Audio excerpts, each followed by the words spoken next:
नमस्कार सभी लोगों को। आज हम फिर एक बहुत ही महत्वपूर्ण टॉपिक के साथ आप सभी के बीच में उपस्थित हुए हैं। चिकित्सा में हम लोग एक चीज़ नई देख रहे हैं, जो नया ट्रेंड अभी आज के समय में चल रहा है। लोगों को बीमारियां हो रही हैं और एक बार जब बीमारियों की दवाई खाना शुरू करते हैं तो लगभग उनको ज़िंदगी भर उनकी दवाइयां खाते ही रहना पड़ रहा है।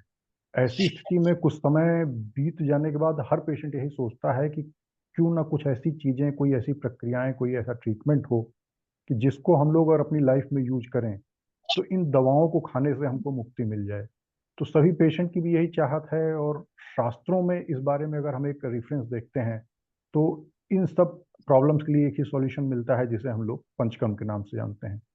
पंचकर्म वास्तव में एक ऐसी विधा है जिसका प्रयोग ही तभी किया जाता है जब बीमारियां पुरानी हो चुकी हों और लगातार दवाइयां खाने से पेशेंट को ठीक से लाभ ना हो रहा हो, या दवाएं खाना बंद करते ही बीमारी दोबारा से फिर पेशेंट को हो जाती हो। तो इस तरह की परिस्थितियों में पंचकर्म का उपयोग किया जाता है। कुछ समय से, बीते कुछ समय से ये पंचकर्म काफ़ी प्रचलित हुआ है। नॉर्थ से लेकर साउथ तक पूरी इंडिया में पंचकर्म के अलग अलग सेंटर्स हैं, अलग अलग एक्सपर्ट्स हम लोग देखते हैं। ऐसी सिचुएशन में सभी लोग एक रुझान देखने को मिलता है, क्योंकि वर्तमान में जो ये डायबिटीज की बात करें, थायराइड की बात करें, हाइपरटेंशन की बात करें, ओबेसिटी की बात करें, किसी को पैरालिसिस का अटैक आके गया है, ये इस तरह की ये तमाम बीमारियां हैं, या किसी को एसिडिटी की ही कॉमन प्रॉब्लम है, किसी को स्ट्रेस एंजाइटी की प्रॉब्लम है, इंसोम्निया की प्रॉब्लम है, बहुत तरह की ऐसी बीमारियां हैं जिनसे इस समाज में बहुत ज़्यादा लोग परेशान हैं। आर्थराइटिस की प्रॉब्लम, जॉइंट पेन की प्रॉब्लम है। तो वो दवाइयाँ खाते हुए लगातार किसी भी पैथी की दवाई खा रहे हों, ये देख रहे हैं कि दवाइयाँ खाते हुए ना उतना अच्छा आराम मिल रहा है। खाना अगर कभी भी बंद करें दवाइयाँ तो तुरंत ही कुछ समय बाद बीमारी फिर उसी रूप में प्रकट हो जा रही है। तो उनसे बचाव के लिए सभी लोग चाहते हैं कि पंचकर्म चिकित्सा का उपयोग किया जाए, क्योंकि ये एक ऐसी विधा है, एक ऐसी चिकित्सा पद्धति है कि अगर इसको सही ढंग से किया जाए तो इसकी विशेषता यही है कि ये रोग के कारणों को, जिसे एक समाज में व्यवहार में कहा जाता है कि रोग को जड़ से खत्म करने का काम करती है। तो सभी लोगों की ये अपेक्षा है, चाहत है कि उनको पंचकर्म का ट्रीटमेंट मिले।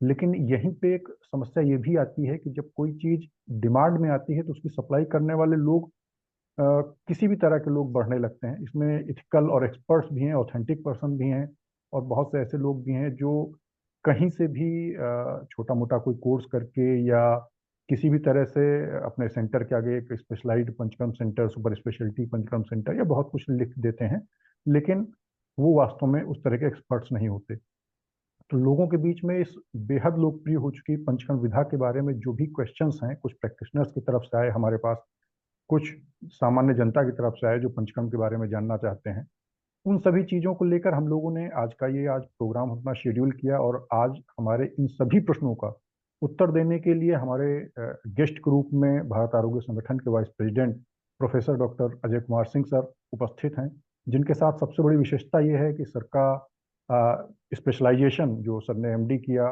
पंचकर्म में, वो केरल के त्रिवेंद्रम गवर्नमेंट आयुर्वेदिक कॉलेज से किया, जो भारत के लगभग सबसे अच्छे रनिंग पंचकर्मा इंस्टीट्यूट के रूप में है। और जो विशेषता है कि कई बार हम देखते हैं कि जब पंचकर्म की बात आती है, आयुर्वेदिक औषधियों की बात आती है, तो बार बार केरल से जुड़ी हुई चीज़ें चर्चा में रहती हैं। केरल का पंचकर्म क्या है और वहाँ की दवाइयों की विशेषता क्या है। इन सब चीज़ों के लिए हमारे पास पैनल में जो एक्सपर्ट हैं वो आपको नॉर्थ से साउथ तक के बीच में पंचकर्म के जितने भी ट्रेंड चलते हैं उनके बारे में एक अच्छी जानकारी उपलब्ध कराएंगे। तो मैं स्वागत करता हूं आज के कार्यक्रम में professor doctor Ajay Kumar Singh sir का। सर, स्वागत है आपका। और मैं चाहता हूं कि पहला प्रश्न हम वहीं से उठाना शुरू करेंगे कि सर, आजकल हम देख रहे हैं कहीं भी जाते हैं, अक्सर पंचकर्म सेंटर मिल जाते हैं, और ज़्यादातर पंचकर्म सेंटर चलाने वाले खुद को केरल नाम पे हाईलाइट करते हैं। तो ये केरल पंचकर्म, पंचकर्म, क्लासिकल पंचकर्म, ये जो तमाम शब्द आ रहे हैं, इसके विषय में सर हमारे सभी दर्शकों को आप विस्तार से बताने का कष्ट करें। अजय सर। धन्यवाद। धन्यवाद डॉक्टर चौहान। आपने एक काफी अच्छी भूमिका बनाई। काफी जो ज्वलंत प्रश्न इस समय का चल रहा है उसके बारे में आज हम लोग चर्चा करने के लिए आए हैं। भारत आरोग्य संगठन लगातार पिछले कई महीनों से लगातार इस तरीके की चर्चाओं को शुरू कर रहा है ताकि लोगों के बीच में जनरल पीपल के बीच में, समाज के बीच में आयुर्वेद और आयुर्वेद से रिलेटेड जो भी क्रियाएं हैं, जो भी चिकित्सा है उसके बारे में अवेयरनेस फैल सके। अपना अपना मोटो सिर्फ इतना ही है कि आयुर्वेद का जो प्रचार प्रसार हो वो सही ढंग में हो, सही लोगों के थ्रू हो। बस अपना यही एक ध्येय लेके हम लोग आज चले हुए हैं। तो आज जैसा आपने प्रश्न पूछा कि केरलीय पंचकर्म और पंचकर्म में क्या डिफरेंस है, तो ऐसे अगर देखा जाए तो आयुर्वेद को अगर किसी ने आत्मसात किया है, किस कहीं की जनता ने, कहीं के समाज ने अगर आत्मसात किया है, तो केरल ही है। केरल में आज भी आयुर्वेद पंचकर्म उतना ही लोकप्रिय है जितना पहले था। हालांकि पहले संपूर्ण भारत में आयुर्वेद लोकप्रिय था, लेकिन बाकी जगहों पे धीरे धीरे इसके प्रति लोगों का रुझान कम होता चला गया। परंतु जो केरला की जो ट्रेडिशनल चीजें हैं, केरला ने अपने ट्रेडिशन को अपने आप से बांध कर रखा, लोगों को उससे बांध के रखा, उनको उसका फायदा आज भी उसका ले रहे हैं। अगर मेरा हमेशा ये कहना है कि जिसको भी आयुर्वेद की प्रैक्टिस शुरू करनी है, या अपने जीवन काल में जो आयुर्वेद से जुड़ा हुआ है, उसको अगर आयुर्वेद को समझना है, पंचकर्म को समझना है, तो उसे एक बार कुछ दिन केरल में तो बिता कर आना चाहिए। गॉड्स ओन कंट्री उसका नाम है, तो डेफिनेटली वो गॉड्स ओन कंट्री है। और सिर्फ इसलिए गॉड्स ओन कंट्री नहीं है कि टूरिज्म को बढ़ावा दिया जाए। डेफिनेटली जब आप एक बार आप जाओगे, तो जितनी ग्रीनरी है, जितनी लोकल लोकल ट्रेडिशन को जितना उन्होंने संभाल के रखा है, उसी में एक हमारा आयुर्वेद को भी उन्होंने ही संभाल के रखा हुआ है। जैसा प्रश्न था कि पंचकर्म और केरली पंचकर्म में क्या कोई डिफरेंस है क्या, तो अगर शास्त्रीय दृष्टि से देखा जाए, सामाजिक दृष्टि से देखा जाए, तो जनरल पब्लिक के लिए तो ऐसा कोई विशेष डिफरेंस नहीं है। लेकिन जो शास्त्रों का पंचकर्म है और जो केरलीय पंचकर्म, बेसिकली जो टर्म आया है, वहाँ की एक बहुत ही प्रसिद्ध बुक है शास्त्र योगम। उसमें 5 कर्म जो बताए गए हैं, धारा कर्म है वो, बेसिकली एक्सटर्नल थेरेपीज है, उनको केरलीय पंचकर्म के रूप में जाना जाता है। और जो शास्त्रीय पंचकर्म है, वो हम लोग जानते हैं कि वही जो शोधन, जो न तेषां पुनरुद्भवा की जो उक्ति है, वो शास्त्रीय पंचकर्म के लिए कही गई है, ताकि एक बार जैसे पेड़ होता है, उसके जड़ से अगर आप उसके पत्तों को काटते रहो, उसके टहनियों को काटते रहो, तो पेड़ फिर से उगेगा। लेकिन अगर उसको जड़ से उखाड़ दिया तो वो खत्म हो जाएगा। तो आयुर्वेद में जो जड़ से उखाड़ने का काम किया गया है या कहा गया है, वो बेसिकली पंचकर्म के लिए कहा गया। पंचकर्म में ऐसा है कि रोगों मूलों अनुपहता सती में रोग को जड़ से उखाड़ देने का काम जो होता है, वो पंचकर्म करता है। वो शास्त्रीय पंचकर्म में वमन, विरेचन, वस्ती, नस्यम और रक्तमोक्षण भी कह सकते हो कि। तो ये शास्त्रीय पंचकर्म है। और जहाँ तक आपकी बात होती है केरली पंचकर्म में, धारा धारा पाती पे जो क्रियाएं की जाती हैं, बेसिकली अभ्यंग, शिरोधारा, ये सब जो अलग अलग तरीके के 5 सीढ़ी, ये सब 5 तरीके के उसमें जो कर्म बताए गए हैं, वो केरली पंचकर्म है। केरली पंचकर्म को ही सबसे ज्यादा बढ़ावा दिया गया है, क्योंकि एक्सटर्नल थेरेपीज है, इजी भी है, और उसका प्रयोग दोनों तरीके से किया गया है। जो एज यूजुअल, जैसे आयुर्वेद का जो सिद्धांत कहता है कि to prevent the health of a healthy person और cure the disease of the patient, तो दोनों को काम करने का काम जो शास्त्रीय पद्धति से कॉमन विरेचन अवस्थी लक्षण से भी किया जाता है, और के लिए पंचकर्म में सुख चिकित्सा भी की जाती है। और जो एक्सटर्नल थेरेपीज में जो माइनर एलिमेंट्स होते हैं, उनके लिए आपको एक्सटर्नल थेरेपीज करके भी ट्रीटमेंट किया जाता है। यही बेसिक डिफरेंस है आपका केरली पंचकर्म और शास्त्रीय पंचकर्म के बीच का। तो अगर दोनों पंचकर्मों की अगर हम लोग तुलना करें, तो क्या इस तरह का कोई निष्कर्ष निकाला जा सकता है कि दोनों कराने की अगर किसी की इच्छा हो या दोनों का विकल्प उपलब्ध हो, तो किस तरह का चयन करें? ऐसा क्या कुछ सोचा जा सकता है कि किन परिस्थितियों में ये ज़्यादा बेहतर होगा या वो ज़्यादा बेहतर होगा? इस तरह के प्रश्न अगर सामान्य प्रश्न आते हैं तब। बिल्कुल बिल्कुल, बेसिकली जो केरली पंचकर्म में जो एक्सटर्नल थेरेपीज है, वो पंचकर्म के पूर्व रूप के रूप में, मतलब प्री ऑपरेटिव प्रोसीजर्स जो होते हैं, उसमें मुख्य पंचकर्म जो होता है वमन, विरेचन, अवस्थी, उसमें उससे पहले थेरेपीज, जो एक्सटर्नल थेरेपीज है, उनके बारे में बताया गया है। लेकिन अगर कहीं माइनर एलिमेंट्स हैं, कोई लोकल ऐसी कोई प्रॉब्लम है पेशेंट को, तो वहां पे आप एक्सटर्नल थेरेपीज के थ्रू भी डिजायर्ड रिजल्ट पा सकते हो। जी सर। अच्छा, आपने बार बार जैसे हम शब्द प्रयोग किया है चर्चा में पंचकर्म, तो 5 कर्मों के बारे में आपने बताया भी कि ये वमन, विरेचन, वस्ती, नस्य और रक्तमोक्षण अगर माना जाए सामान्य रूप से, तो इन पंचकर्म में क्या ये पांचों कर्म को हमेशा एक साथ करना या अलग अलग करना, या किन्हीं दो तीन को साथ में करना, ऐसा भी क्या कोई कॉम्बिनेशन है जो हमारे प्रैक्टिशनर्स के लिए? देखिए, पंचकर्म जो है, आप अगर देखोगे आप, तो पंचकर्म जब हेल्दी पर्सन के लिए आप करने जा रहे हो, तो ये ऋतु अनुसार बताया गया है। अगर पेशेंट के हेल्थ को प्रिवेंट करना है आपको, अगर वमन करना है आपको पेशेंट के अंदर, तो हेल्दी पर्सन के अंदर तो वासंतिक वमन होते हैं। तो वसंत ऋतु में स्पेशली जो ये आपका स्प्रिंग का सीजन होता है, जो फेब टू मार्च अप्रैल के बीच का जो सीजन होता है, वो सीजन कफ से रिलेटेड जो भी बीमारियां होती हैं, उनसे वो चीजें ना हो, उसके लिए वहन कराया जाता है। ऐसे ही शरद ऋतु में जो ऑटम का सीजन होता है, लगभग सितंबर अक्टूबर के आसपास, वहाँ विरेचन कराया जाता है। लक्षम के लिए ऐसा कोई सीजन नहीं बताया गया, लक्षम कभी भी किया जा सकता है। वस्ती है, वस्ती के लिए फिर वात वात को शमन करने का काम करती है, तो वात से रिलेटेड डिजीज से अगर आप बचना बचना चाहते हो, तो आप वस्ती का प्रयोग करा सकते हो। वो वर्षा ऋतु में की जाती है। यही मेन चीजें हैं अगर आप हेल्दी पर्सन के लिए कहते हो तो। लेकिन अगर वहीं आप एक डिजीज पर्सन के लिए कहते हो, तो उसमें डिपेंड करता है कि वो कौन सी डिजीज है, कौन से दोषों का प्रकोप है, या कौन सी कंडीशन है। इस कंडीशन में क्या क्या किया जाएगा, वो आपको आपके एक्सपर्ट के हिसाब से, वो उस समय के उस पेशेंट के अंदर कौन से दोषों का प्रकोप है, या कौन सी बीमारी है, कौन से दोष प्रकट हुए हैं उसके अंदर, उसके हिसाब से आप एक दो या तीनों या पांचों पंचकर्म कर सकते हो। लेकिन चूंकि पांचों आज के समय में कर पाना बड़ा मुश्किल काम है, क्योंकि इसमें समय बहुत लगता है, और आजकल अगर हमारे पास नहीं है, या पेशेंट के पास नहीं है, समाज के पास नहीं है, नॉर्मल लोगों के पास नहीं, तो उस समय है। बाकी करने को तो आप कर सकते हो, बट उतना समय और उतना प्रिकॉशन ले पाना आज के समय में थोड़ा मुश्किल सा हो गया है।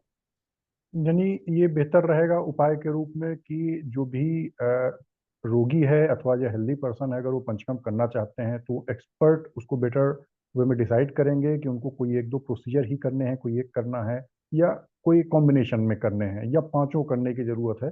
यानी ये एक जो पंचकर्म शब्द हम बार बार अपनी चर्चा में प्रयोग करते हैं, इसका अर्थ ये नहीं है कि हम पंचकर्म कराने जा रहे हैं तो हमको पांचों कर्म करने ही हैं।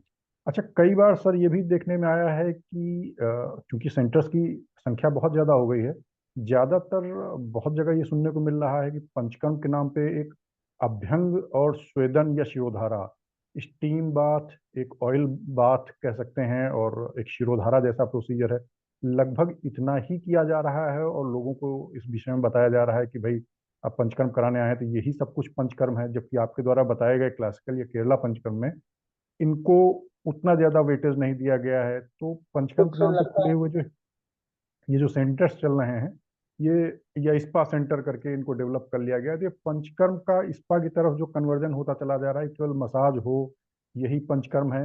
इस विषय में मैं चाहता हूँ आप थोड़ा सा एक गाइडलाइन जरूर दें, क्योंकि ये एक बड़ी भ्रामक चीज है कि केवल अभ्यंग स्वेदन या सिरोधारा कराना यही पंचकर्म है। जैसा बताइए सर, एक्सटर्नल थेरेपीज है, इनका पंचकर्म से कोई विशेष वो नहीं है। आप नॉर्मल रिलैक्सेशन के लिए, नॉर्मल स्ट्रेस बस्टर के लिए इन सभी चीजों का यूज कर सकते हो, बट ये तात्कालिक है। आयुर्वेद का सिद्धांत, आयुर्वेद के जो मोटो है, वो ये नहीं है कि आपको तात्कालिक शमन चिकित्सा की जाए, या सिर्फ जो आपका क्षणिक लाभ है वो दिया जाए। बेसिकली जो हमारा सिद्धांत है, हमारे जो शास्त्रों का सिद्धांत है, उसका यही कर्म यही है कि जो भी बीमारी हो रही है उसको खत्म किया जाए, ना कि वही दबा दिया जाए। यहीं पे जो आयुर्वेद है, वो बाकी अदर पैथी से डिफ्रेंशिएट कर जाता है। तो इसका एक जो यूनिक कंसेप्ट है कि हर एक आदमी जो है वो अलग है। यहाँ पे कोई एक टेलर मेड, यहाँ पे जितने भी प्रोसीजर्स हैं या मेडिसिन, सब कुछ टेलर मेड होता है। एक बना बनाया प्री फॉर्म कोई फार्मूला नहीं होता है।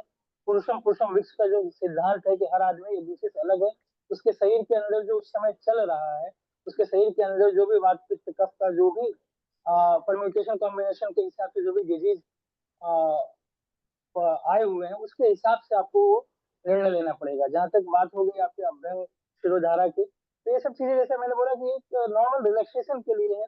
आयुर्वेद के अंदर तो ये लगभग हर आदमी को बोला गया कि आपको डेली करना चाहिए अभ्यंगम वात हरम नित्यम। इसके अपने अलग बेनिफिट हैं। इसके बेनिफिट ये है कि आपकी बॉडी का सर्कुलेशन बढ़ जाएगा, आपकी जो एजिंग है वो डिले हो जाती है।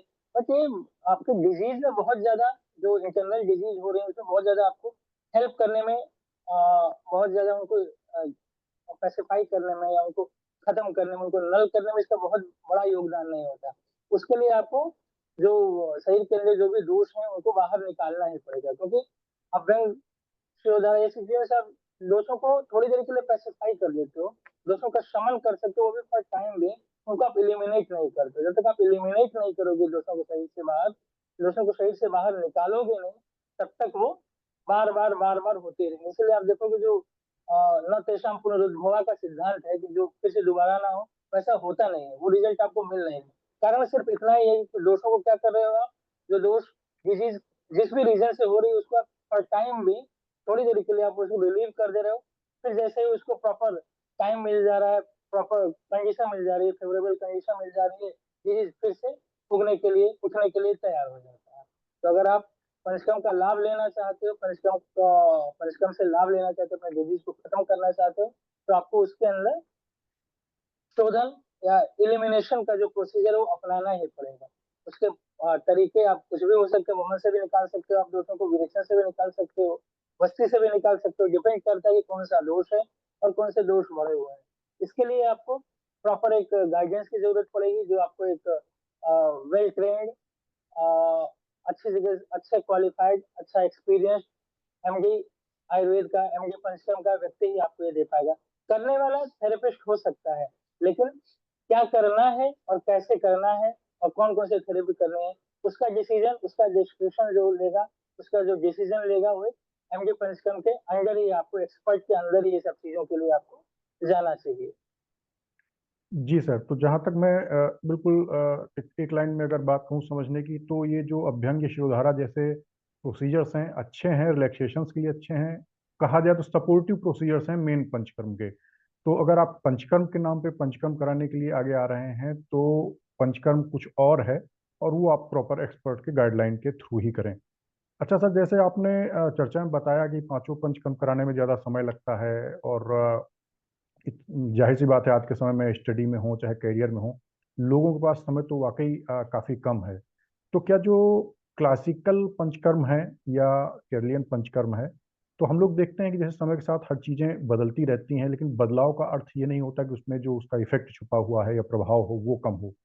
तो क्या पंचकर्म में जो एक टाइम की एक प्रॉब्लम है उसको किसी तरह से मैनेज किया जा सकता है कि समय कम लगे? और दूसरी चीज, ये तो पेशेंट के पॉइंट ऑफ व्यू से रही, दूसरी चीज जो आयुर्वेद के तमाम प्रैक्टिशनर्स अपना नए नए अभी फील्ड में आ रहे हैं, उनका भी एक ये क्वेश्चन था कि सर पंचकर्म के सेटअप में बहुत ज़्यादा चीज़ों की ज़रूरत है, जगह की ज़रूरत है। तो क्या पंचकर्म प्रोसीजर को समय के हिसाब से कुछ ऐसा मॉडिफाई किया गया है कि जिससे हम कम जगह में कम समय में वही लाभ लोगों को दे सकें जो पंचकर्म से अपेक्षा करके एक पेशेंट पंचकर्म थेरेपी लेने के लिए आता है? इसके मॉडिफिकेशंस के बारे में सर क्या आप जानकारी दे सकते हैं कुछ? हाँ, तो देखिए, एक चीज तो ये कि अगर आपको शास्त्रीय परिष्करण करना है तो आपको उस तरीके से करना पड़ेगा, लेकिन जैसे किसी भी चीज को, जैसे आप एक्सरसाइज करने जाते हो तो आपको वार्म अप करना पड़ता है, योगा करते हो तो सूक्ष्म व्यायाम करते हो, वैसे ही पंचकर्म में भी, हालांकि शास्त्रीय टर्म नहीं है, सूक्ष्म पंचकर्म भी आप कर सकते हो, क्योंकि ओपीडी लेवल पे बहुत ही इजी तरीके से ये सब चीजों को आप कर सकते हो। और और मुख्य पंचकर्म भी है, वस्ती भी है, जो भी आप ओपीडी लेवल बहुत आसानी से कर सकते हो, क्योंकि ये प्रोसीजर्स ऐसे हैं जो बहुत ही इजी है। बिना किसी प्रॉब्लम के, बिना किसी कॉम्प्लिकेशन के कोई भी अपने पंचकर्म अपने नॉर्मल क्लिनिक में, जनरल प्रैक्टिशनर जो है वो अपने नॉर्मल क्लिनिक में भी ये सब चीजों को अपना सकता है, कर सकता है। बस उसको जरूरत है थोड़ा ध्यान देने की, थोड़ा सीखने की, अच्छी जगह से किसी अच्छे के गाइडेंस में सब चीजों की करने की। जैसे मैं अगर आपको एग्जांपल दूं कि अब जैसे आपको क्या क्या आप कर सकते हो, ओपीडी लेवल पे आप क्या कर सकते हो, जितने भी एक्सटर्नल थेरेपीज हैं, जो एकांग स्वेद है, जानुभवस्थी, ये सब एकांग स्वेद के अंदर ही आता है एक तरीके से। सिंह स्वेद में अंतर्गत है जानुभवस्थी, कटिवस्ती, मन्यावस्थी, और इस तरीके की जो हृदय वस्ती, जो आजकल काफी फेमस फेमस, मैं इन चीजों का नाम ले रहा हूँ क्योंकि आजकल पूरा पंचकर्म इन्हीं को पहचाना जा रहा है। हालांकि ये मुख्य कर्म नहीं है, पूर्व कर्म के रूप में है, लेकिन तात्कालिक रूप से और बहुत ही इजीली तरीके से और अच्छा बेनिफिट देने वाले ये प्रोसीजर्स हैं। इनको आप करोगे तो पेशेंट को सिम्टोमेटिक रिलीफ तो आप दे ही सकते हो। जैसे अगर आप नॉर्मल एक पेन का पेशेंट है, आपको मान लो आप फ्रोजन शोल्डर का ही एक पेशेंट है, तो आप पोटली स्वेद करो, जंभीर पिंड स्वेद है, पत्र पोटली स्वेद है, या रुक्ष पिंड स्वेद है। ये सब तरीके हैं, ये सब प्रोसीजर्स हैं जो आप अपने पेशेंट में कर सकते हो। साइनस का पेशेंट है, आप नस्यम दे सकते हो। नस्यम के लिए आप पेशेंट के हिसाब से, पेशेंट की कंडीशन के हिसाब से आप ड्रग का सिलेक्शन करो, नस्यम करो आप। आजकल बहुत ही कॉमन हो गया है कंप्यूटर विजन सिंड्रोम का, या आई से रिलेटेड प्रॉब्लम बहुत ज्यादा है। तर्पण एक बहुत ही अच्छा प्रोसीजर है जो आप ओपीडी लेवल पे कर सकते हो। इसी केसेस में आप नस्यम कर सकते हो, आप धूम्रपान कर सकते हो। इसी तरह से तमाम ऐसे प्रोसीजर्स है, अग्निकर्म कर सकते हो आप, लेपन कर सकते हो, बंधन कर सकते हो। ये सब ऐसे ऐसे कर्म हैं, ऐसे ऐसे प्रोसीजर्स हैं जो आप इजिली और बिना किसी बिग एक्सपेंस के, बिना किसी बिग एक्सपेंडिचर के आप अपने ओपीडी लेवल पे इन सभी चीजों को कर सकते हो। और पेशेंट को आप जल्दी, आसानी से एक लंबा रिलीफ दे सकते हो उसकी परेशानियों से। और सिर्फ आयुर्वेद के उससे आप कर सकते हो। अपने जनरल प्रैक्टिस में आप अपने जो भी प्रैक्टिस करते हो, उसमें आप इन सभी चीजों को अपनाओ। आप देखो आपकी प्रैक्टिस कैसे ग्रो करती है और कितनी तेजी से ग्रो करती है। तो डेफिनेटली देखो, आज का ट्रेंड यही है। जैसे आप देखते हो जो भी चीज हर आदमी सोशल मीडिया को यूज करता है, जो चीज ट्रेंड में होती है, अगर आप उस ट्रेंड को आप फॉलो करोगे तभी आप जल्दी सक्सेस पा सकते हो। तो ट्रेंड को फॉलो करना जरूरी है। और आज का ट्रेंड आपको अपने चिकित्सा में, आपके प्रैक्टिस में, आपको अपने आप को दूसरों से अलग स्टैंड कराना है। आप दूसरों से अलग स्टैंड होगे तो फिर आपकी तरफ लोगों का अट्रैक्शन बढ़ेगा। और ये छोटे छोटे प्रोसीजर्स हैं, लोगों के लिए, पेशेंट्स के लिए, आपके अपने समाज के लिए बहुत ही बेनिफिशियल है। इसमें दोनों को आ, दोनों का ही फायदा कह सकते हो आप। पेशेंट को भी आराम मिलता है और आपके पास भी एक अलग सा, एक अलग कौशल कह सकते हो, स्किल है जिसको आप यूज करके अपने प्रैक्टिस को ग्रो कर सकते हो। इससे रिलेटेड आपको किसी तरह की कोई भी हेल्प हो तो आप हमारे भारत आरोग्य संगठन के मेल आईडी पे, जो कि डिस्क्रिप्शन में दे दिया जाएगा, उस पर आप मेल कर सकते हो। आपको प्रॉपर गाइडेंस इसके बारे में दे दी जाएगी। सर, जैसे आपने बताया कि मतलब ओपीडी बेसिस पे हम लोग बहुत तरह के पंचकर्म कर सकते हैं, बहुत तरह की डिसीजेज में लोगों को आराम दे सकते हैं एक छोटे सेटअप में ही, क्योंकि ओपीडी सेटअप का मतलब सामान्य रूप से 1 से 2 कमरे का एक छोटा सेटअप होता है, 200 से 400 स्क्वायर फिट का एक छोटा एरिया रहता है। तो जैसे एक बहुत ही कॉमन डिसीज है, मान लीजिए जैसे आर्थराइटिस के पेशेंट्स हैं, जिसे हम लोग सामान्य भाषा में संधिवात भी कहते हैं, नी जॉइंट पेन को लेके, या एक स्ट्रेस एंजाइटी वगैरह के पेशेंट्स बहुत ज़्यादा हैं, जिससे की वजह से लोगों में फिर ब्लड प्रेशर या शुगर, स्ट्रेस वगैरह की वजह से लगभग लगभग बहुत तरह की बीमारियां होने लगी हैं।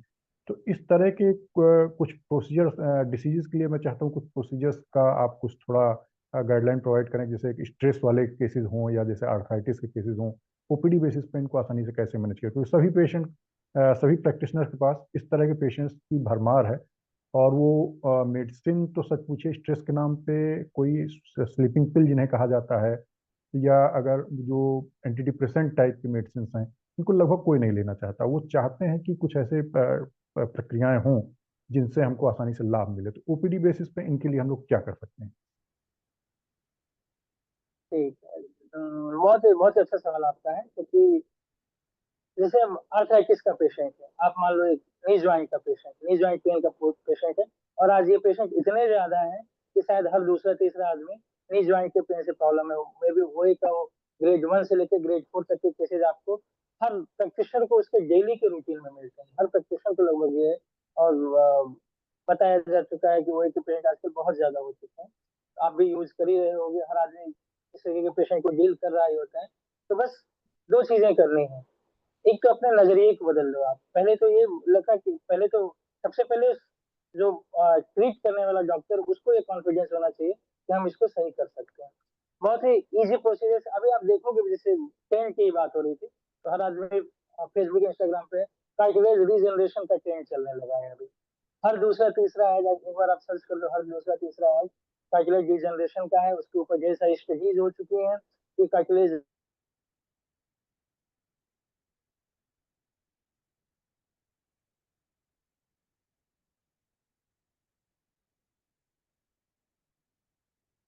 वॉइस कट हो रही है सर आपकी।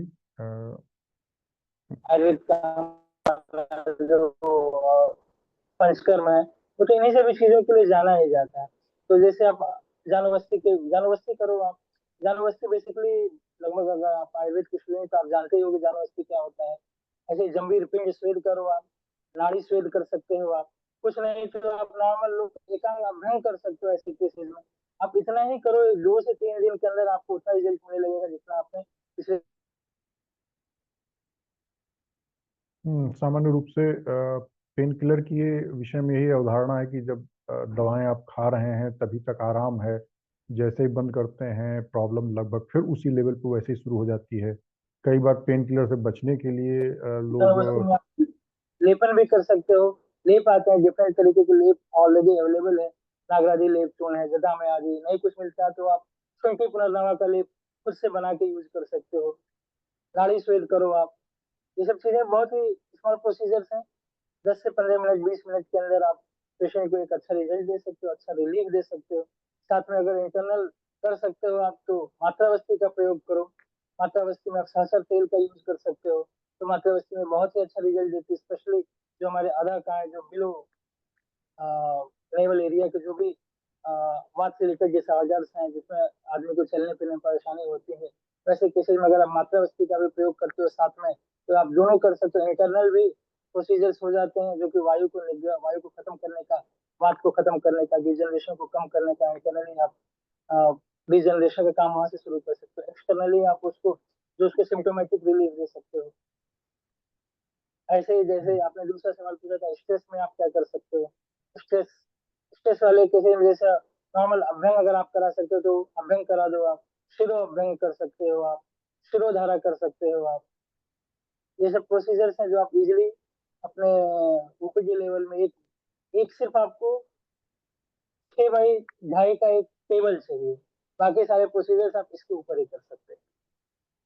जी सर, तो जहाँ तक मैं समझ पा रहा हूँ कि ये एक छोटा सा, अगर एक 10 बाई 10 का भी एक छोटा एक स्पेस अपनी ओपीडी में क्रिएट कर लिया जाए तो लगभग बहुत सारे प्रोसीजर्स जैसे कि लोकल में आपने बताए, एकांग अभ्यंग हो, चाहे नाड़ी स्वेदन हो, अग्निकर्म हो, पोटली स्वेद हो, जानुवस्ती, कटिवस्ती, मन्यावस्ती, बहुत सारे प्रोसीजर्स हैं जो हम आसानी से कर सकते हैं। नस्यम है।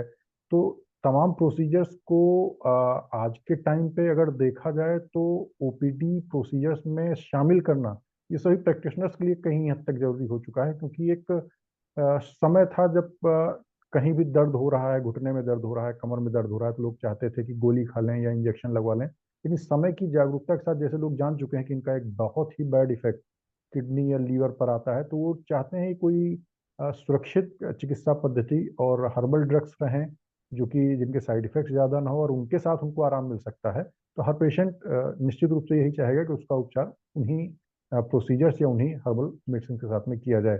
तो अगर ओपीडी में चिकित्सक हमारे इस तरह की चीज़ों को यूज करते हैं तो उनकी प्रैक्टिस को भी हेल्प करेगा और उनके पेशेंट को भी जैसा ज़्यादा अच्छा आराम मिलेगा। जी सर। नेक्स्ट मैं इसके विषय में और आपसे जानना चाहूँगा कि लगभग जो ऐसे कई बार पेशेंट्स हमको मिलते हैं जैसे कि हमको पूरा पंचकर्म करवाना है, हम हमारे पास समय है और हम चाहते हैं कि हमने छुट्टियां ले रखी हैं या हमें छुट्टी है और हम चाहते हैं कि हमारा स्वास्थ्य अच्छा बना रहे। वेल अवेयर्ड पेशेंट होते हैं, उनकी अवेयरनेस अच्छी है, उन्होंने जाना है कि हेल्थ को मेंटेन करना है, तो जैसे गाड़ी की समय समय पर सर्विसिंग होते रहना जरूरी है, उसी तरह से बॉडी के लिए भी कुछ डिटॉक्सिफिकेशन प्रोसीजर्स, कुछ रिजुनेशन प्रोसीजर्स होते रहना चाहिए जिससे हम एक लंबी जिंदगी जिए लेकिन हेल्दी रहते हुए। तो ऐसे में अगर पेशेंट हमारे सामने आ रहे हैं और वो ये चाहते हैं कि वो पूरा पंचकर्म कराना चाहते हैं, तो लगभग कितने दिन का समय मान के चलें कि उनको लग सकता है जिसमें वो अपना पूरा पंचकर्म करा लें सर। अगर अगर अगर कोई ऐसा कहते हैं उसको पांचों परिश्रम कराना है तो जनरली उसको कम से कम 3 से 4 महीने चाहिए, क्योंकि सारे प्रोसीजर्स की अपनी एक लिमिट है। उससे पहले आप दूसरा प्रोसीजर कर नहीं सकते। और जैसे अब एग्जाम्पल ले लिया जाए, आप अगर वमन आपको प्रॉपर करना है तो वमन के पूर्व कर्म से लेकर और पश्चात कर्म संशोधन क्रम तक लगभग लगभग कम से कम 20 से 25 दिन का समय से वमन में लग जाता है। और जैसे ही वमन पूरा होने के बाद आप तुरंत विरेचन के लिए आप प्लान नहीं कर सकते। फिर आपको एक लिमिट टाइम मर्यादा है, कम से कम 9 दिन 10 दिन का आपको वेट करना पड़ेगा। फिर से उतना ही समय जो लगेगा आपको विरेचन के लिए देना पड़ेगा। ऐसे ही वस्ती के लिए फिर से आपको रुकना पड़ेगा। और वस्ती 8 दिन 8 दिन 21 दिन 30 दिन कितने दिन की वस्ती उसकी हिसाब से आगे के प्रोसीजर्स। तो इस तरीके से कम से कम आप ये मान के चलो कि किसी के पास 90 से लेकर 120 दिन का समय है, तो वो प्लान करे कि उसको पूर्ण रूप से सारे परिष्करण करने हैं। डेफिनेटली बहुत ही अच्छे प्रोसीजर्स हैं, और डेफिनेटली आपकी एज को कम कर देगा, आप फिर से रिजुविनेट हो जाओगे। लेकिन क्या आज के समय में उतना किसी के पास अगर समय है, तो डेफिनेटली वो उसके लिए ऑप्ट कर सकता है। अगर वो ऑप्ट ये कर सकता है, प्रश्न रिजल्ट तो मिलेंगे। जी सर, ये प्रश्न पूछने का मेरा एक कारण ये भी था कि क्लासिकल ढंग से जैसे आप एक एक्सपर्ट के रूप में एक सही जानकारी लोगों तक दे रहे हैं कि पंचकर्म, अगर क्लासिकल पंचकर्म सारे पंचकर्म कराना चाहें तो लगभग 3 महीने के आसपास से 4 महीने के आसपास का टाइम लगने वाला है। ये प्रश्न मेरा इसलिए था कि बहुत सारे आजकल एडवर्टाइजमेंट ऐसे भी हैं कि 5 दिन में, 7 दिन में या 1 दिन में ही सारा पंचकर्म करें, और बड़े अट्रैक्टिव होते हैं। लोग सोचते हैं कि शायद पंचकर्म कोई ऐसी चीज होती होगी जो 1-2 दिन में या 3 दिन में भी पूरी की पूरी कराई जा सकती होगी। तो वो सोचते हैं हमारे पास कम समय है तो हम 1 दिन वाला ही पूरा पंचकर्म करा लें। तो वास्तव में वो क्लासिकल पंचकर्म ना होके वो रिलैक्सेशन टेक्निक्स हो सकती हैं। वो गलत या खराब नहीं है, लेकिन वो पंचकर्म नहीं है जो सोच के आप जा रहे हैं। हो सकता है 1 दिन में वो अभ्यंग कर दें, एक शिरोधारा कर दें, नस्यम कर दें, या कोई एक अवस्थी दे दें, लेकिन ये वो पंचकर्म नहीं है जिसके लिए पंचकर्म जाना जाता है। तो रिलैक्सेशन टेक्निक्स अलग से हैं, जैसे सर ने शुरू में ही बताया था कि स्नेहन है, यानी अभ्यंग करना, मसाज करना, या स्टीम या शिरोधारा, ये सब पंचकर्म के सपोर्टिव प्रोसीजर हैं। तो 1 दिन, 2 दिन, 3 दिन वाला ऐसा कोई क्लासिकल पंचकर्म नहीं होता है। स्ट्रेस एंजाइटी को रिलैक्स करने के लिए ये सामान्य रिजुनेशन थेरेपी के रूप में आप उनको यूज कर सकते हैं। वो रिजुनेशन थेरेपीज हैं, पूरा पंचकर्म नहीं है। मैं यहीं पे सर एक चीज और जानना चाहूंगा कि जैसे हर प्रोसीजर का या एक कोई विधा है, तो चिकित्सा पद्धति है, तो उसका सही लाभ तभी मिल सकता है जब उसके सही एक्सपर्ट्स के साथ उसका ट्रीटमेंट किया जाए। जैसे ही कोई चीज लोकप्रिय होती है तो मिलते जुलते, जैसे अक्सर हम लोग सुनते हैं, मिलते जुलते नामों से सावधान। तो अक्सर ऐसी चीज हो जाती है कि बहुत सारे सेंटर्स खुले हुए हैं और अच्छे अच्छे तरह से उनकी ब्रांडिंग की जा रही है, लोकप्रियता के हिसाब से वो लोग अपने एडवर्टाइजमेंट भी दे रहे हैं। कैसे समझा जाए कि हम सही एक्सपर्ट के पास हैं और वो सही ट्रीटमेंट हमको मिलेगा? तो एक्सपर्ट्स की पहचान कैसे करें इसमें? एक्सपर्ट्स की पहचान तो सबसे पहली पहचान यही है कि सबसे पहले तो आयुर्वेद का चिकित्सक हो, डिग्रीधारी हो। कुछ ना मिले तो कम से कम डिग्रीधारी हो। एक आयुर्वेद बीएमएस का कम से कम तो इतने मिनिमम रिक्वायरमेंट होनी चाहिए, जिसको आयुर्वेद का एबीसीडी पता हो। लेकिन अगर आप सच में एक्सपर्ट की बात कर रहे हो आप, तो एक्सपर्ट के लिए फिर आपको उसका पोस्ट ग्रेजुएट होना, एमडी परिष्कर्म होना जरूरी है, क्योंकि वही व्यक्ति है जो आपको पंचकर्म के सही तरफ आपको गाइड कर सकता है, पंचकर्म कौन सा कराना है। इसलिए ज्यादातर जो भी आप ये मान के चलो कि 80 से 90% जो पंचकर्म सेंटर जो चल रहे हैं, वो सिर्फ और सिर्फ पंचकर्म के थेरेपिस्ट के भरोसे चल रहे हैं। वहाँ डॉक्टर बहुत कम मिलेंगे आपको, या मिलेंगे भी तो कभी कभार दिख जाएंगे। ज्यादातर जो चलते हैं वो थेरेपिस्ट, थेरेपिस्ट थेरेपी करने के लिए ट्रेंड हुए हैं। थेरेपिस्ट डिसीजन लेने के लिए ट्रेन नहीं हुए हैं। क्या क्या कौन सी बीमारी है और कौन सी बीमारी में क्या ट्रीटमेंट करना है, उसका डिसीजन आपका एक्सपर्ट ही ले सकता है, जिसको पंचकर्म का एक्सपर्टीज है, जो कि जनरली एमडी पंचकर्म होगा, या फिर इसके डिप्लोमा कोर्सेज भी होते हैं पंचकर्म के। कुछ कुछ ऐसे इंस्टीट्यूट हैं जहाँ डिप्लोमा पंचकर्म भी चल रहे हैं, जो कि जिनकी मिनिमम रिक्वायरमेंट जो बीएमएस डॉक्टर होते हैं, उनको ही 2 साल का एक डिग्री दी जाती है।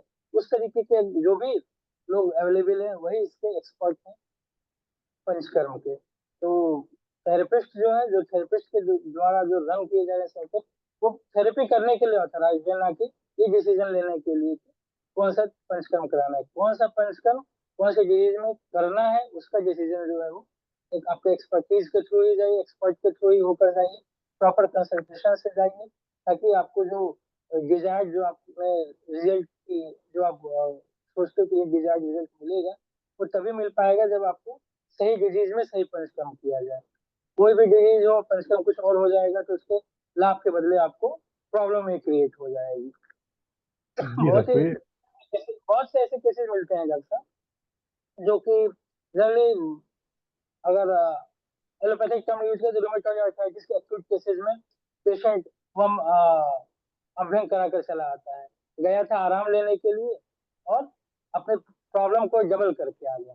और पूरा ब्लेम किसके ऊपर आ गया, पंचकर्म के ऊपर आ गया। उसको तो पता नहीं है, पेशेंट को पता नहीं, उसको दिखा पंचकर्मा सेंटर है जाओ, और थेरेपिस्ट को भी नहीं पता कि यहाँ क्या करना है। उसको तो एक ही चीज आती है कि कोई आए तो उसको अभ्यंग कर दो आप। तो यहाँ ज्वाइंट एक पेन हो रहा है तब तो अभ्यंग कर ही डालेंगे, मतलब ज्वाइंट पेन है तो जब अभ्यंग तक कर ही है देंगे। जॉइंट पेन हो या कोई भी पेन हो, उनको उनको ये पता है कि पेन होता है तो अभ्यंग करना है। लेकिन वो आमता निरामता सामता एक्यूट क्रॉनिक कंडीशन, कौन सी कंडीशन है, करना है कि नहीं करना है, एक नॉर्मल अभ्यंग के लिए भी इंडिकेशन बताया गया है कि कहाँ पे नहीं करना है। पेशेंट वायरल फीवर का पेशेंट है, कफ कोल्ड में पूरा भरा पड़ा है, उसको नस्यम करा देते हैं लोग, उसका अभ्यंग करा देते हैं, कि ऐसे में डिजीज सही होने वाली नहीं है। वो वो जो है अपने बीमारी को दोबारा और दुगना करके आपके पास वापस आने। तो ये डिसीजन लेने के लिए एक्सपर्टीज का होना, एक्सपर्ट का होना, परिश्रम एक्सपर्ट का होना बहुत जरूरी है। लगभग आपका कहना हम लोग जो समझ रहे हैं यही है कि बहुत ही एक स्पेशलाइज्ड टाइप के प्रोसीजर हैं जो स्पेशली पंचकर्म से रिलेटेड हैं। और अगर किसी थेरेपिस्ट के माध्यम से या कहीं शॉर्ट ड्यूरेशन के लिए कहीं इधर उधर जाके किसी ने कुछ सीखने का प्रयास किया तो वो लोग प्रोसीजर करते हुए तो दिख सकते हैं कि हाँ ये वैसा ही कुछ प्रोसीजर कर रहे हैं जैसा एक एक्सपर्ट करता है, लेकिन उस प्रोसीजर को करने में जिन दवाओं का चयन किया गया होगा, जिस तरह की मेडिसिन यूज की गई हैं, जितने ड्यूरेशन के लिए एक सिलेक्शन हुआ होगा कि ये प्रोसीजर इतने ड्यूरेशन के लिए करना है, उस प्रोसीजर के साथ कुछ चीज़ें जो कंबाइन की हुई होंगी कि ये प्रोसीजर साथ में करना है, इसके बाद ये करना है, इन सब चीज़ों को देखते हुए वो सिलेक्शन कभी सही नहीं हो पाता। कहने का मतलब यही है कि जब तक सही दवाएं सही ड्यूरेशन तक नहीं प्रयोग की जाएंगी तब तक प्रोसीजर से रिजल्ट नहीं मिलता। आई मीन पोटली बनी हुई है लेकिन उसके अंदर की जो दवाएं हैं वो रोग के अनुसार सही नहीं है और उसको सही ड्यूरेशन तक नहीं किया जा रहा है रोगी के अनुसार, तब पंचकर्म से लाभ नहीं होगा। तो कई बार हम देखते हैं अभी एक ट्रेंड चल रहा है इसमें, जैसे फील्ड में सभी लोग कोई शिवधारा का पॉट पकड़ के अपना एक फोटो डाल रहे हैं, कोई पोटली पकड़ के फोटो खिंचवा रहे हैं। जैसे कि अभी एक राइजिंग टाइप का ट्रेंड है कि हाँ हम ये प्रोसीजर करना जानते हैं, बट प्रोसीजर करना जानना और डिसीज को ठीक कर लेना, इन दोनों चीजों में बहुत बड़ा अंतर है। जैसे इंजेक्शन लगाना एलोपैथ में कंपाउंडर भी जानता है, एक नर्सिंग स्टाफ भी जानता है, लेकिन जो एक डॉक्टर है, कार्डियोलॉजिस्ट है, एक न्यूरोलॉजिस्ट है, उनमें अगर आप देखेंगे तो डिफरेंस यही आता है कि वो ये चीज सेलेक्ट करके बता सकते हैं कि कौन सी ड्रग यूज करनी है, कितने दिन तक यूज करनी है। ऐसे ही पंचकर्म में भी है, प्रोसीजर करने के लिए थेरेपिस्ट हैं, लेकिन कौन सा प्रोसीजर कैसे किन दवाओं के साथ कितने समय तक करना है और उस समय भी कौन कौन सी दवाएं चलेंगी, इन सबका जो सही गाइडलाइन मिल सकती है वो एक एक्सपर्ट से ही मिल सकती है। तो इन सब चीज़ों के साथ साथ एक चीज़ और मैं सर जानना चाहूँगा, जैसे पंचकर्म हो रहा है, मान लीजिए किसी व्यक्ति ने कोई प्रिस्क्राइब्ड ड्यूरेशन था कि 8 दिन या 15 दिन उन्होंने अपना एक पंचकर्म कराया, तो लोग कई बार एक ऐसी धारणा ही बना लेते हैं कि अब तो पंचकर्म हो गया, अब हमें दवाइयों की क्या जरूरत है। क्या पंचकर्म हो जाने के बाद औषधियों की जरूरत नहीं रह जाती, या इसके विषय में आपकी क्या गाइडलाइन है? पंचकर्म जैसे आपने बताया कि प्रोसीजर अगर सही सिलेक्टेड है तो पेशेंट को डेफिनेटली रिजल्ट मिलेगा। लेकिन एज यूजुअल जैसे कहा गया है कि दोष जो है, अगर आयुर्वेद का सिद्धांत देखोगे तो दोषों का संचय होता रहता है, होता ही रहता है। हमारा लाइफ स्टाइल ऐसी है, हमारा खान पान ऐसा है कि दोष जो है वो जो भी पॉजिटिव फैक्टर्स है वो धीरे धीरे धीरे धीरे इकट्ठा होते ही रहते हैं। तो जब एक बार आपके शरीर को पूरी तरीके से शुद्ध कर दिया गया, शोधन हो गया है, तो डेफिनेटली उस समय दोष नहीं है, लेकिन वो दोष इकट्ठा होते ही रहेंगे। वो उनका फिर से अकोमुलेशन ना हो, इसके लिए दवाओं का रोल उतना ही है जितना आपने पंचकर्म किया। क्योंकि अगर आपने पंचकर्म किया है तो हो सकता है आप 1 महीने 2 महीने तक आप स्वस्थ रह जाए, लेकिन सिर्फ हमारी जो दिनचर्या है, हमारी जो लाइफ स्टाइल है, वो उस तरीके की नहीं है कि दोषों का संचय ना हो, फिर से दोष अकोमुलेट होना चालू हो जाएंगे, धीरे धीरे फिर से आपको साइन सिम्टम रिकरेंस की तरफ बढ़ने लगेंगे। इसलिए अगर आप चाहते हो कि इसका डिजायर्ड रिजल्ट लंबे समय तक बना रहे तो आपको औषधियों के साथ चलना होगा, औषधियों को लेना ही होगा। डिजीज के साथ ड्रग्स का जो कॉम्बिनेशन दिया गया था, वो सब चीजें आपको एक कुछ समय तक के लिए कंटिन्यू करनी रहेंगी, क्योंकि पूरी तरीके से दोष बाहर नहीं निकल पाते। जो बचे हुए दोष हैं, जो बचे हुए डिजीज हैं, उनको खत्म करने के लिए आपको औषधियों की, ड्रग्स की जरूरत पड़ती ही है। जी सर, तो ये बहुत हद तक आपने ये चीज़ क्लियर की है कि पंचकर्म एक स्पेशलाइज्ड मेडिकल प्रोसीजर्स हैं, कोई चमत्कार नहीं। कितने भी दिन में हो जाए, कैसे भी हो जाए, और एक बार हो गया तो जिंदगी भर के लिए रोग से मुक्ति, ऐसा नहीं है। खान पान पर ध्यान देना रहेगा, और जो पंचकर्म का एक प्रेस्क्राइब्ड शेड्यूल है उसको फॉलो करने के बाद दवाओं की भी जरूरत पड़ती रह सकती है। तो ये केस के अकॉर्डिंग या पेशेंट के अकॉर्डिंग एक्सपर्ट डिसाइड करेंगे। बहुत बार पंचकर्म प्रोसीजर करने के बाद किन्हीं दवाओं की या किसी भी और चीज़ की जरूरत नहीं रहती है। अगर नया कुछ केस है, बहुत पुराना कोई जटिल केस है, 15-20 साल से आप किसी बीमारी से जूझ रहे हैं, और अब ऐसा चाहें कि आप कोई हफ्ते 10 दिन 15 दिन का कोई पंचकर्म करा लें और वो दशकों पुरानी बीमारी एकदम जड़ से खत्म हो जाए, उसके लिए आपको कोई दवाइयाँ ना खानी पड़े, तो ये एक मिथ है। आपको पंचकर्म कराने से दवाएं जो खानी है उनकी मात्राएं कम लग सकती हैं, कम दवाओं में आप अच्छे से कंट्रोल रह सकते हैं। लेकिन अगर बहुत ही क्रॉनिक डिसीजेज हैं दशकों पुरानी, तो उसके लिए आप एक चमत्कार मान के ना आए कि पंचकर्म कोई चमत्कार है। ये एक बेहतरीन स्पेशलाइज्ड मेडिकेटेड प्रोसीजर्स हैं, जिनको जितनी जल्दी प्रयोग किया जाए, और जैसा कि सर ने शुरू में बताया था कि जो हेल्दी लोग हैं अगर उस पर ज़्यादा फोकस करें कि आप समय के अनुसार, जैसे बसंत में अपना वमन कराना, या विरेचन शरद ऋतु में कराना, या वर्षा की तरफ जाके वस्ती कराना, इस तरह की चीज़ें अगर आप कराते रहते हैं, तो ये वो पंचकर्म है जो आपको दवाइयों से दूर रखेगा, आपको हेल्दी बनाए रखेगा। लेकिन इसको किसी चमत्कार की तरह ना लें कि दशकों पुरानी बीमारियों को 2 या 4 सीटिंग में ठीक कर देते हैं। एक बार पंचकर्म होने के बाद भी, अच्छा सर, इस पर भी एक बड़ी कई बार जानकारी आती है कि जैसे साइनोसाइटिस का मान लीजिए एक केस है, एक बार नस्यम का प्रोसीजर हो गया, 3 दिन 5 दिन 7 दिन की कोई एक सिटिंग थी जो कर दी गई, तो क्या वो एक बार नष्ट हो जाना पर्याप्त हो जाता है, या कई बार उसके साइकिल्स रिपीट करने होते हैं कुछ कुछ दिनों पे? ये बड़ी जरूरी चीज़ है, नहीं तो लोग सोचते हैं कि पंचकर्म एक ही बार केवल कराना सफिशियंट होता है, इसको रिपीट कराने की कभी जरूरत नहीं पड़ती। इस विषय में सर आपका क्या गाइडलाइन?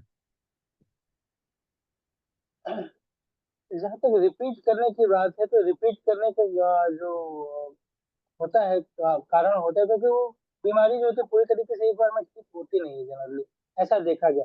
अगर आप हेल्दी हो तो आप प्रिवेंटिव के रूप में इसको यूज कर सकते हो, लेकिन जब एक बार आप डिजीज हो, ऑलरेडी बॉडी की टेंडेंसी बन गई है कि बार बार वो रिकरेंस हो रहा है, तो आपको रिपीट भी, जैसे रिकरेंस है वैसे ही रिपीट भी करना पड़ता है। अगर रिकरेंस है किसी चीज का, एक बार में उस विशेष साइकिल को तोड़ा नहीं जा सकता, इसके लिए आपको रिपीट करना पड़ता है। रिपीट करना ही पड़ता है, बस ये है कि कितने दिनों पे ड्यूरेशन, कितने ड्यूरेशन पे वो रिपीट होगा, उसके लिए आपको उस समय की अवस्था के हिसाब से, उस डिजीज की स्टेज के हिसाब से वो डिसीजन लेना पड़ता है।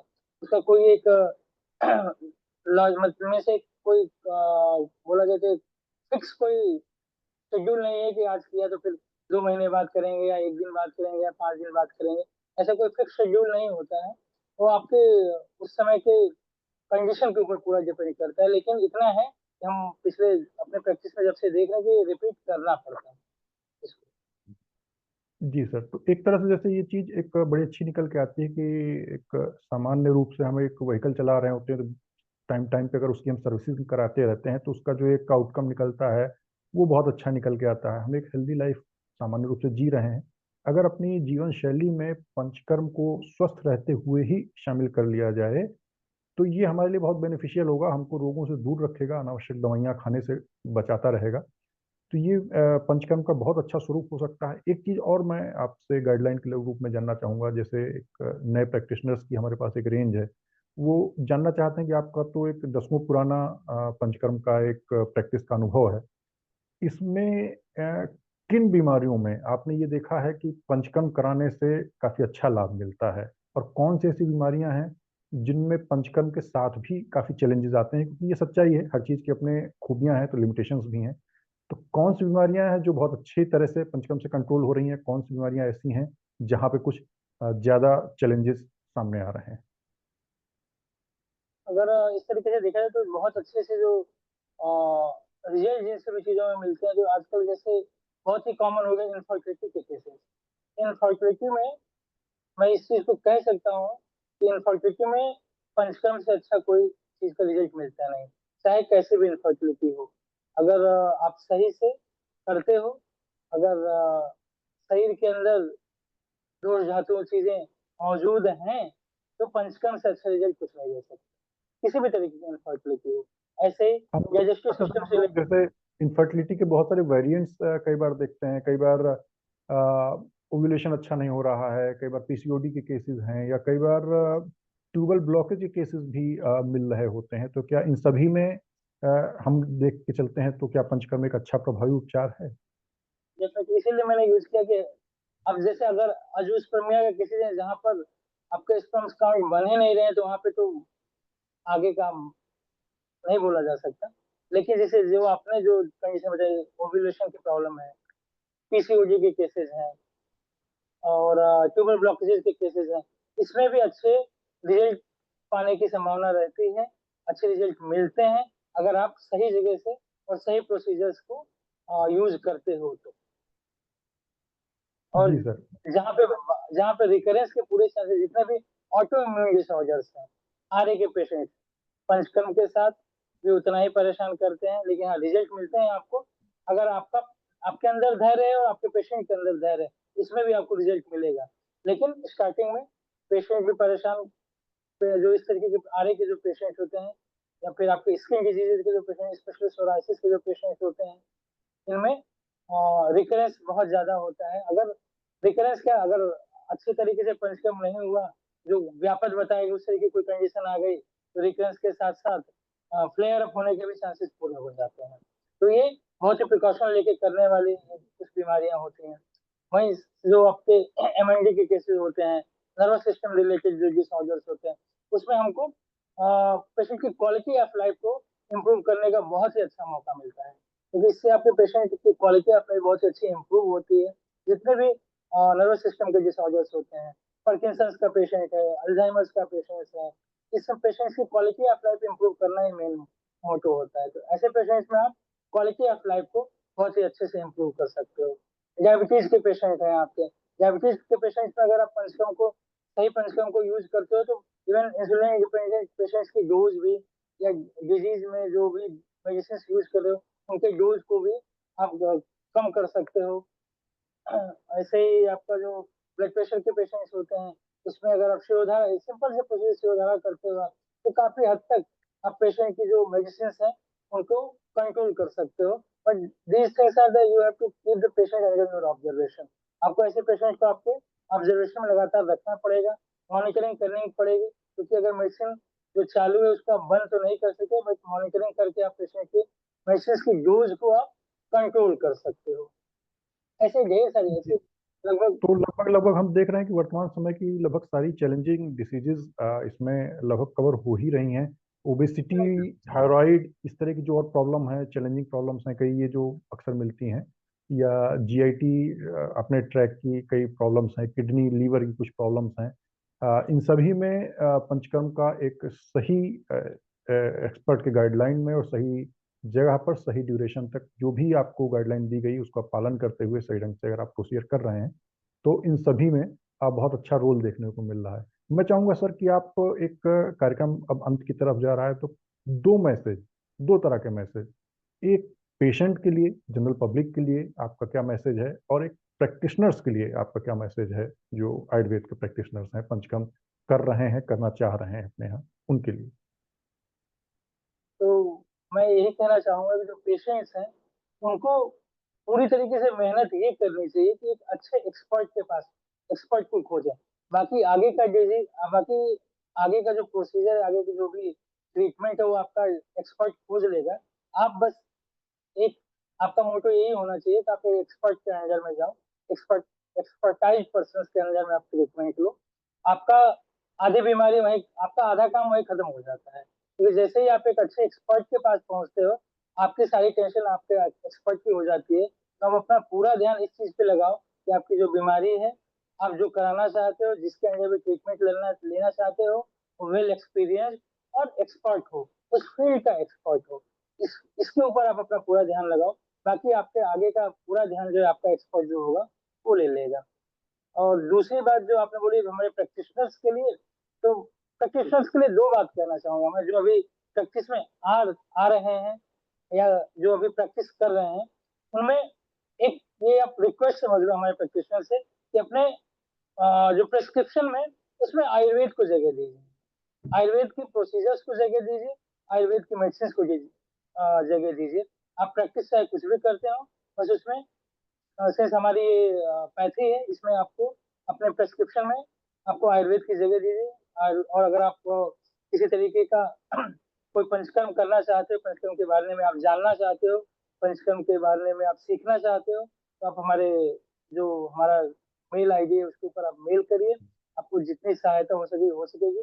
दूसरी मेरी अपील है जो आयुर्वेदिक प्रैक्टिशनर्स हैं उनके साथ, कि आप हर एक आयुर्वेदिक प्रैक्टिशनर को अपने जैसा कम से कम 5 प्रैक्टिशनर तैयार करना चाहिए, क्योंकि हमारी पैसे की और हमारी वैल्यू तभी बढ़ेगी जब हमारे जैसे और भी प्रैक्टिशनर होंगे प्रैक्टिस करने के लिए। तो अगर आयुर्वेद को बढ़ते इसी तरीके से बढ़ते देखना चाहते हो, तो आगे आने वाली जनरेशन को तैयार करना भी हमारी जिम्मेदारी है।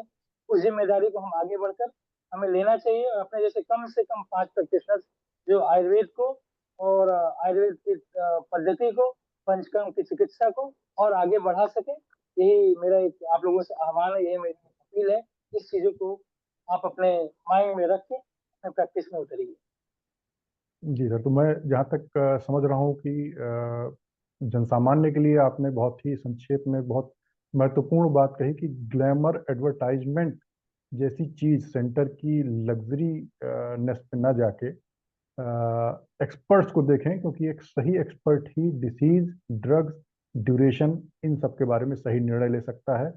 कई बार एक पंचकर्म कराने का हमारी जो एक इच्छा है, टाइम है या पैसा है जो हमने लगाया, वो कई बार केवल एक्सटर्नल थेरेपी या सपोर्टिव थेरेपी या अभ्यंग उधारा, सामान्य रूप से स्वेदन वगैरह, इतना ही करा के खत्म हो जाती है। और ये कुछ समय के लिए शायद अच्छा भी लगता है, आराम भी देता है शरीर को, लेकिन ये प्रोसीजर खत्म होने के बहुत ही कम समय बाद ही दोबारा से आपकी बीमारी या आपकी स्थिति को वैसे ही कह देता है, क्योंकि ये वास्तविक पंचकर्म नहीं रहा है। और प्रैक्टिशनर के लिए जो आपने सलाह दी बेहद महत्वपूर्ण है, क्योंकि वर्तमान समय में भारत सरकार जिस तरह से आयुर्वेद को बढ़ावा दे रही है, प्रत्येक स्तर पर, शासन के स्तर पर जो एक बढ़ावा मिल रहा है, उसमें जो भी सहयोग सरकार की तरफ से मिल रहा है, ऐसी स्थिति में सभी को बढ़ते आयुर्वेद को सीखना चाहिए।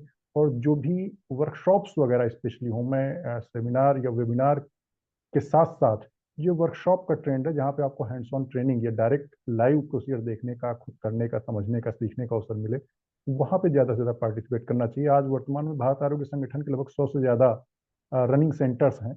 तो जो भी इस तरह की चीज़ों के सीखने के इच्छुक हैं या जिनको किसी भी कारणवश वो अपने भविष्य में या अपने एजुकेशन लाइफ में ना सीख पाए हो और उनकी इच्छा है, तो हमारा जो मेल दिया गया है उस पर अपने क्वेरीज या अपनी जिज्ञासा भेज सकते हैं, अपने लिए एक सही प्लेस सेलेक्ट कर सकते हैं, क्योंकि नॉर्थ से लेकर साउथ तक लगभग सभी स्टेट में भारत आरोग्य संगठन के सेंटर्स हैं, जहाँ पे स्टूडेंट्स को सिखाने के लिए पूरी निःशुल्क व्यवस्था है। इसमें किसी तरह कोई चार्ज या कोई ऐसी दूसरा कोई हिडन चार्ज नहीं है।